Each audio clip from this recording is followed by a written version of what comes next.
नमस्कार दोस्तों, स्वागत करता हूं आपका हमारे YouTube channel Nalanda the knowledge hub में। इसी के साथ हमारा एक अगला टॉपिक है रिलेटिविस्टिक मैकेनिक्स का, रिलेटिविस्टिक काइनेटिक एनर्जी, जो सबसे ज़्यादा इम्पॉर्टेंट टॉपिक है इस यूनिट का। इसमें हम एग्ज़ाम में 2-3 तरीके से क्वेश्चन पूछता है। एक तो पूछता है कि आप रिलेटिविस्टिक काइनेटिक एनर्जी के लिए एक्सप्रेशन का डेरिवेशन कीजिए। एक अगला पूछता है कि सो डैट जो हमारा आइंस्टीन्स मास एनर्जी इक्विवेलेंस रिलेशन होता है E is equals to mc², उसका डेरिवेशन कीजिए, जो कि टोटल एनर्जी होती है। और इसी तरह 1-2 और रिलेशन पूछता है इन्हीं 2 फॉर्मूले का यूज़ करके। तो हम यहाँ पर अब बात करते हैं पहले कि kinetic energy, relativistic kinetic energy का एक्सप्रेशन हम लोग कैसे डिराइव करेंगे। तो देखिए, हमारा क्लासिकल मैकेनिक्स में बात होती है, जो काइनेटिक एनर्जी होता है वो हाफ mv² होता है। क्या होता है? Half mv²। लेकिन हमारा रिलेटिविटी में, स्पेशल रिलेटिविटी में जो हम बात करेंगे तो यहाँ पर हमारी चीज़ें बदल जाती हैं, प्रोसेस हमारे बदल जाते हैं, वो हाफ mv² नहीं रह जाएगा। जहाँ पर देखिए क्लासिकल मैकेनिक्स में वो m क्या होता था, उसका मास रहता था, जो कि रेस्ट मास और मूविंग मास दोनों सेम होता था। लेकिन रिलेटिविटी में हमने अभी इसके पहले की वीडियो में पढ़ा था कि अगर कोई मास रिलेटिविस्टिक कंडीशन में मूव कर रहा है बहुत ही तेज़ वेलोसिटी में, तो उसका मास बदल जाता है, मास हमें बढ़ा हुआ दिखता है। इसलिए हमें इसमें किसी ऑब्जेक्ट के 2 मास कंसीडर करने पड़ते हैं। अगर ऑब्जेक्ट रुका हुआ है यानी उसका रियल मास यानी उसका रेस्ट मास m0 होता है, और अगर वो तेज वेलोसिटी से मूव कर रहा है तो उसे उसका मूविंग मास या फिर उसको रिलेटिविस्टिक मास m नाम दिया जाता है। ठीक है, सॉरी, रेस्ट मास को क्या नाम दिया जाता था? m0, और मूविंग मास को m नाम दिया जाता था। तो इसी कारण यहाँ पर हमारा रिलेटिविस्टिक काइनेटिक एनर्जी थोड़ा डिफरेंट आती है। तो चलिए इसका डेरिवेशन हम लोग देखते हैं। हम लोग एक फोर्स को हम लोग क्या कंसीडर करते हैं? लेट अ फोर्स F, एक फोर्स होता है F। रेड पेन ले लेते हैं।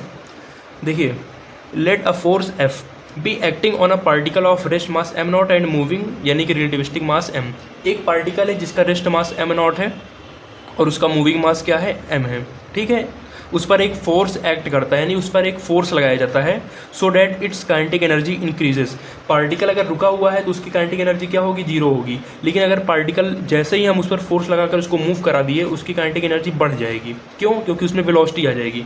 तो this gain is kinetic energy will be equal to the work done on the particle.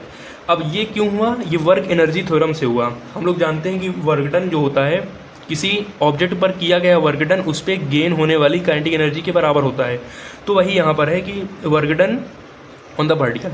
अब आगे देखिए, if the force displaces the particle through a distance ds, अगर जो हमने उस पर फोर्स लगाया, ठीक है, उस पार्टिकल को स्मॉल डिस्टेंस ds पर रिप्लेस कर देता है, डिस्प्लेस कर देता है, तो जो small gain in kinetic energy होगा वो क्या होगा? हम एक छोटा सा पार्ट कंसिडर कर रहे हैं।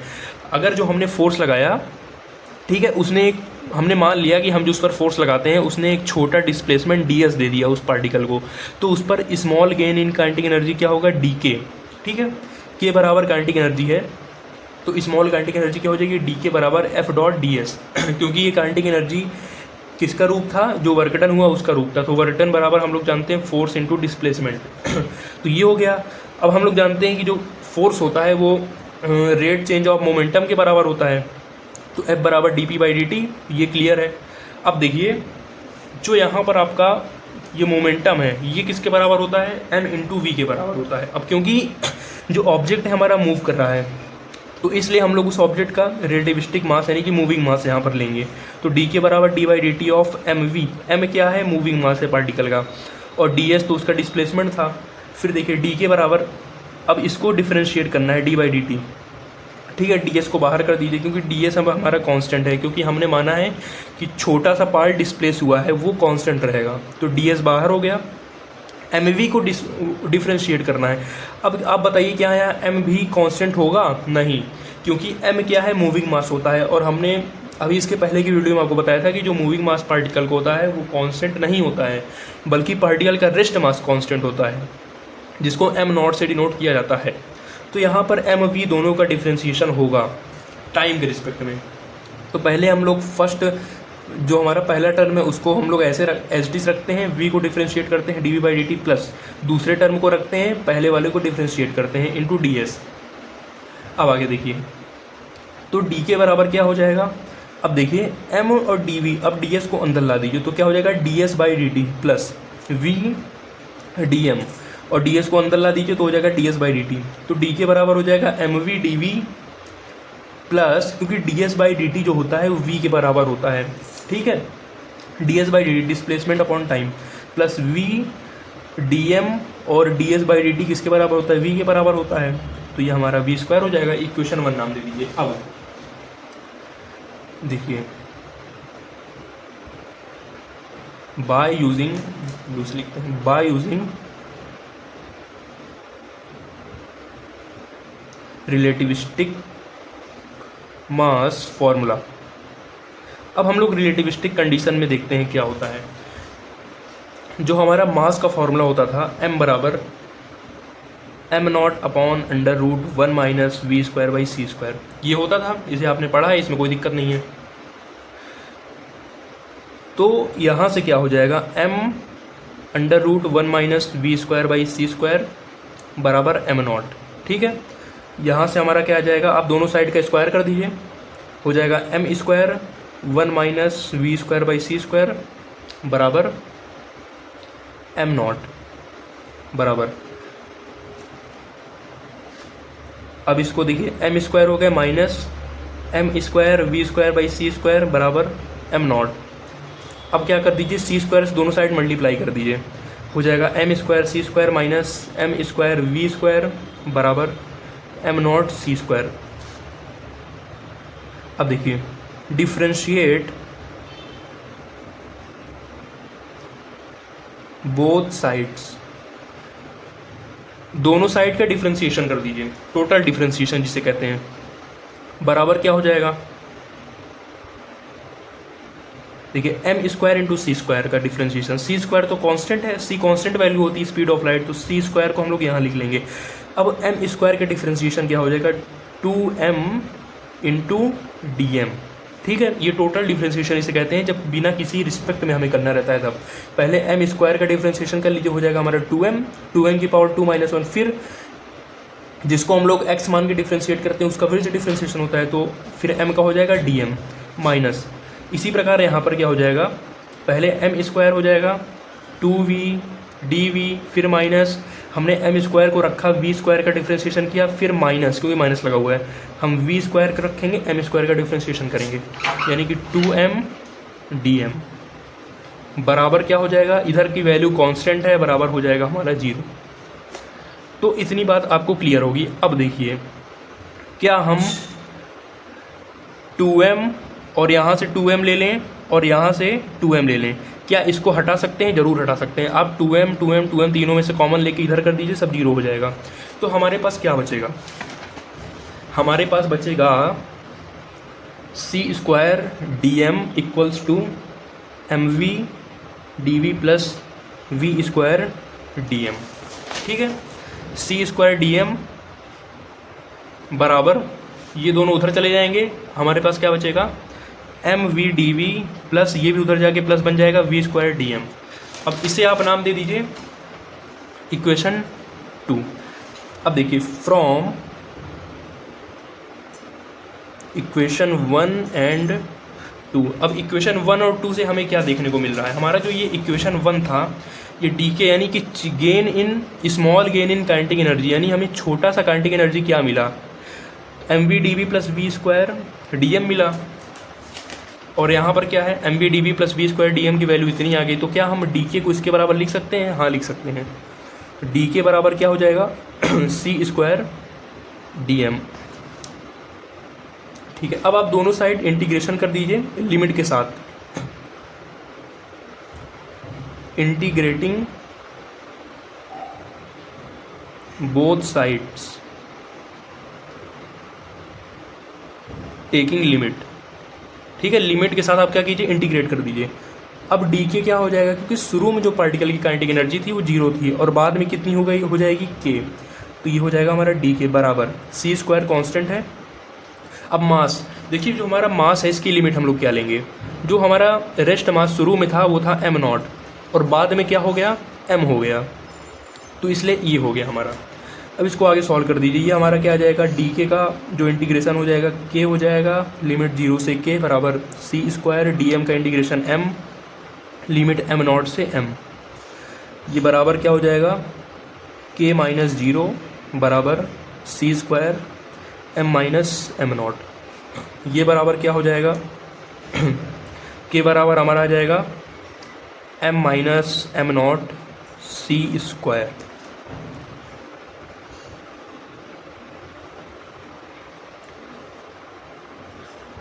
विच इज द एक्सप्रेशन ऑफ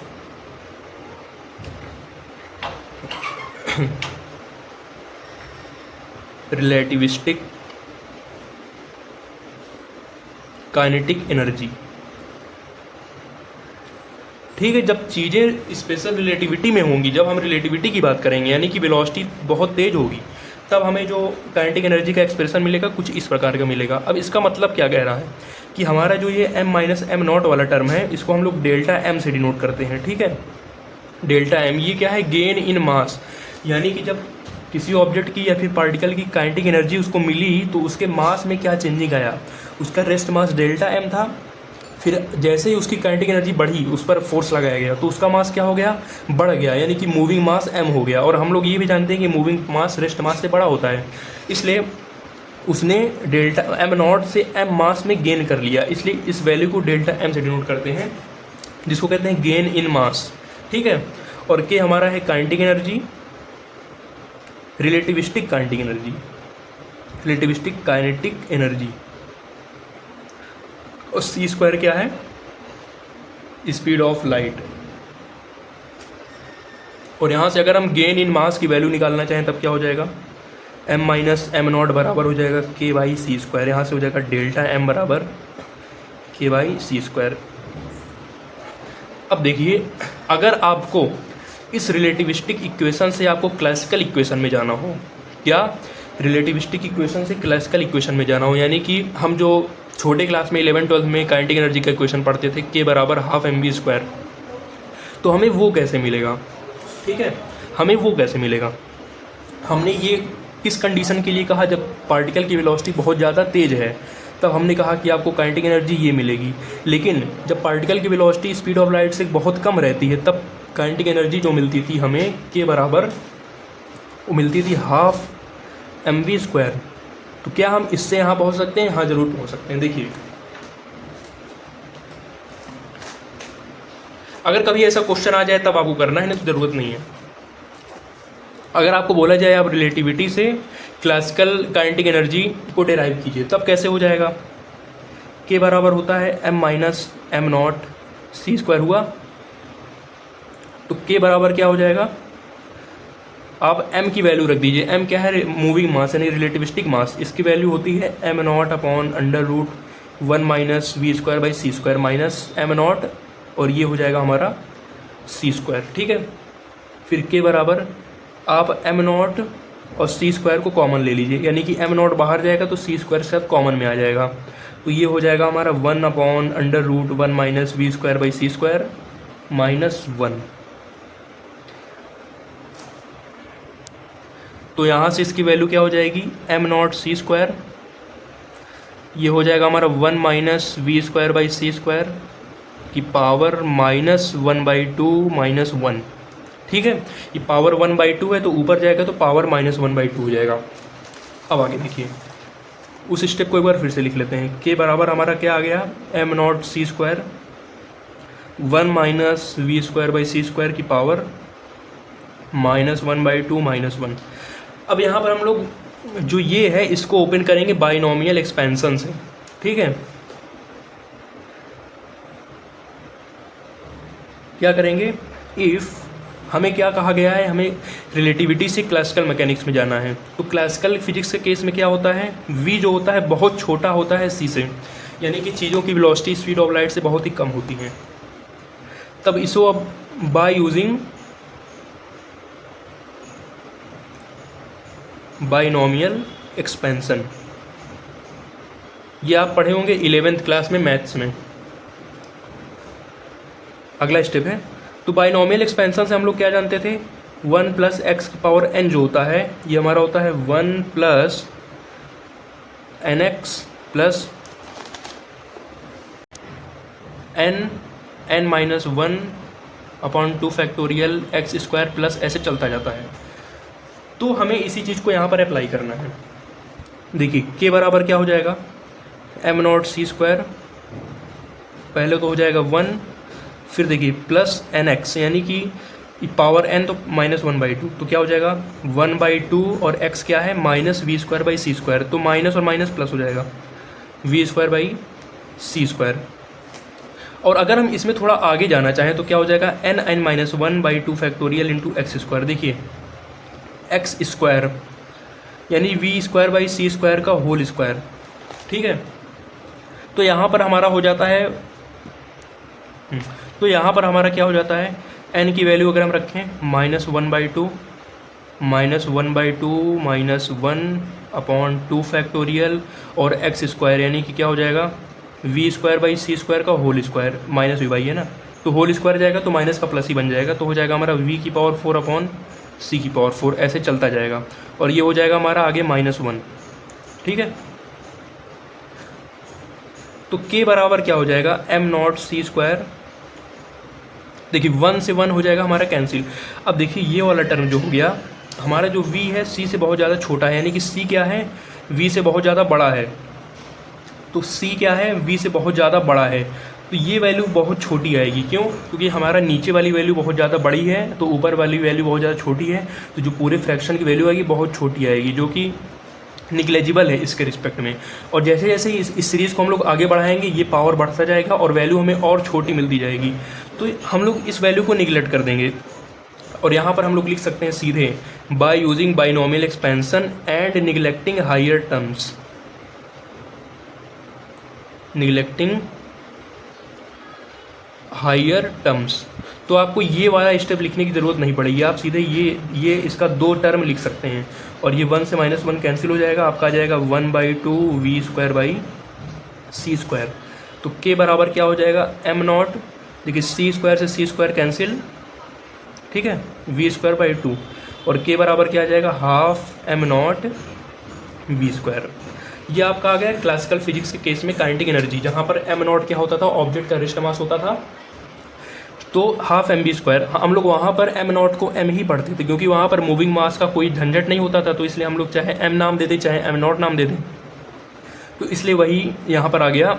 हम लोग अगर रिलेटिविटी में बात करते हैं तो v जो है c के बहुत करीब होता है, और अगर क्लासिकल फिजिक्स की बात करते हैं तो v c से बहुत ही कम होता है। तो हमने आपको दिखा दिया कि अगर v c से बहुत ही कम है तो हम लोग रिलेटिविटी से क्लासिकल में कैसे पहुँच सकते हैं।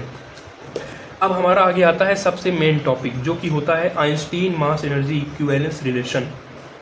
प्रूव करने को आता है कि शो डैट टोटल एनर्जी जो होती है पार्टिकल की, टोटल रिलेटिविस्टिक एनर्जी, ठीक है, वो होती है E बराबर mc²। इसे हम लोग कहते हैं Einstein mass energy equivalence relation. Relativistic condition में पार्टिकल की टोटल एनर्जी, ये हमें प्रूफ करना होता है। तो देखिए हमारा जो काइनेटिक एनर्जी होती है, आप पहले इतना डेरिवेशन कर देंगे, इसको करने की जरूरत नहीं है, अगर पूछेगा तब करना है। आप पार्टिकल की काइनेटिक एनर्जी तक का डेरिवेशन कर देंगे, फिर आगे क्या करना है। तो हमें काइनेटिक एनर्जी कितना मिल गया, k बराबर m-m0 c², ठीक है। और हमारा जो रेस्ट मास एनर्जी जो होता है पार्टिकल का, वो होता है m0 c², ठीक है। रेस्ट मास एनर्जी यानी कि अगर कोई पार्टिकल रुका हुआ है तब उसका एनर्जी क्या हो जाता है m0 c², क्योंकि तब उसका मास m0 ही रहता है। लेकिन जब हम लोग काइनेटिक एनर्जी करते हैं, उसके एनर्जी में जब गेन करते हैं तो क्या हो जाता है m-m0, यानी कि उसके मास में हमें गेन मिल जाता है, इसलिए m-m0 c² होता है। तो ये तो आपने ड्राइव किया और ये आपने लिख दिया कि रेस्ट मास एनर्जी ये होता है। तो जो टोटल एनर्जी हो जाएगी, total energy of the particle बराबर क्या हो जाएगा, इसको आप के नाम दे दिया, रेस्ट एनर्जी को कुछ भी नाम दे दीजिए, हम ई आर नाम दे दीजिए, अपने मन से कुछ भी नाम दे दीजिए, बराबर हो जाएगा kinetic energy plus rest energy. तो बराबर क्या हो जाएगा, m minus M naught C square plus M naught C square, बराबर हो जाएगा M C square minus M naught C square plus M naught C square. ये बराबर आ जाएगा हमारा एम सी स्क्वायर, ई बराबर एम सी स्क्वायर। तो यहाँ से आपका Einstein mass energy equivalence relation proof होता है। यानी कि रिलेटिविस्टिक कंडीशन में पार्टिकल की काइनेटिक एनर्जी क्या होगी, के बराबर M minus M naught C square. उसका रेस्ट मास एनर्जी क्या होगा किसी पार्टिकल का, एम नॉट सी स्क्वायर, और पार्टिकल की टोटल एनर्जी हो जाएगी एम सी स्क्वायर।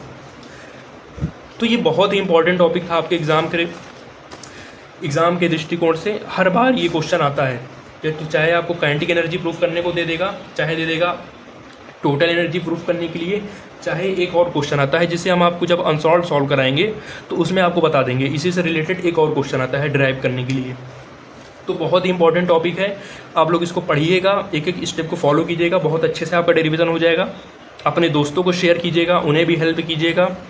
वीडियो अच्छा लगा हो तो लाइक सब्सक्राइब कीजिए। तो मिलते हैं अगले वीडियो में, तब तक के लिए धन्यवाद।